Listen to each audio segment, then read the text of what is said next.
पति और प्रियतम दोनों पहाड़ी किनारे फंसे हुए थे, लेकिन पत्नी ने इकलौती सुरक्षा रस्सी प्रियतम को फेंक दी, जबकि पति की स्थिति और भी खतरनाक थी। सबसे चौंकाने वाली बात यह थी कि पत्नी ने प्रियतम को सफलतापूर्वक बचा लिया और तब भी अनदेखा कर दिया कि पति अब भी जीवन मरण की स्थिति में है। वह सीधे प्रियतम को ले जा रही थी घाव का इलाज करने और इसके बाद सुरक्षा रस्सी हटा दी। नहीं चाहिए, मुझे नहीं चाहिए।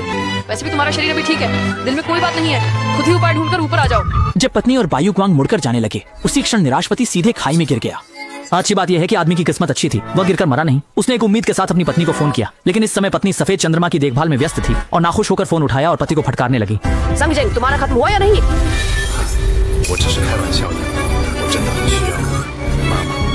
क्या मैंने तुम्हें अकेला छोड़ दिया? तुम कितने बड़े हो गए हो? यहाँ पर इतनी भावुकता क्यों दिखा रहे हो? अब स्थिति बहुत गंभीर है और मुझे इसकी देखभाल करनी है। मेरे पास तुम लोगों के लिए समय नहीं है।